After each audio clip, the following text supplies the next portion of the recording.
Kira-kira siapa? Kira-kira Habib siapa yang lebih mirip daripada baginda Rasul Nabi Muhammad?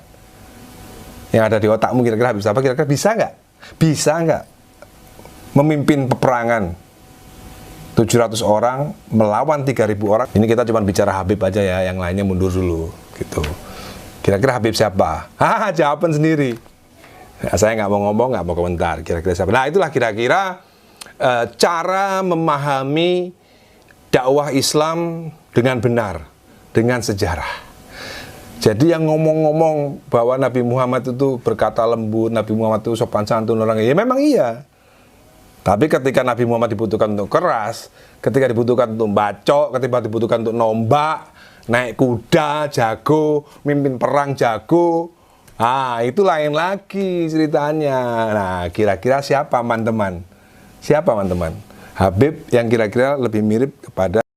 Oke, kita sepakat bahwa Nabi Muhammad jago memimpin perang, bahwa Nabi Muhammad ketika dibutuhkan untuk keras, Nabi Muhammad keras.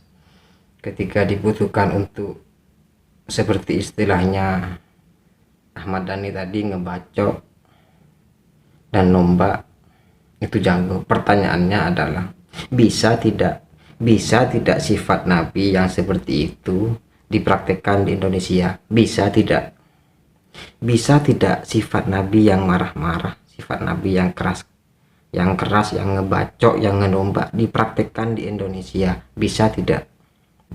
Betul bahwa Nabi Muhammad itu bisa memimpin perang. Pertanyaannya, di Indonesia layak enggak sifat Nabi yang memimpin perang dipraktekkan di Indonesia?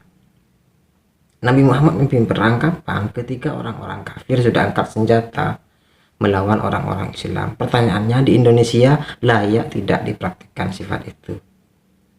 Kan itu pertanyaannya, Ahmad Dhani ya. Jadi begini, tidak ada Habib yang lembut ketika di dalam peperangan. Tidak ada Habib di Indonesia, satupun Habib di Indonesia yang akan lemah lembut ketika ada di dalam peperangan. Tidak ada.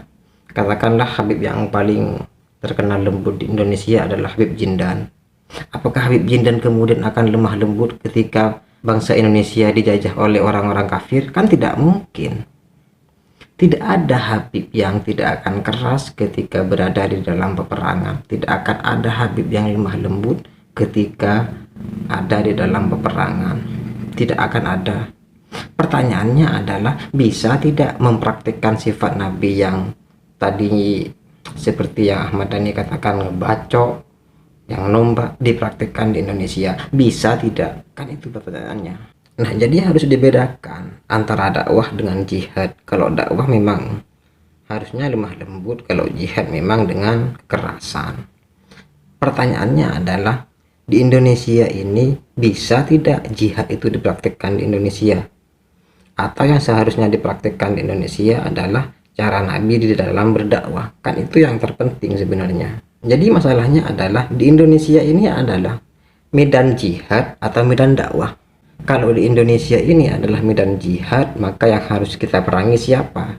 Pemerintah? Tidak mungkin. Non-muslim? Tidak mungkin.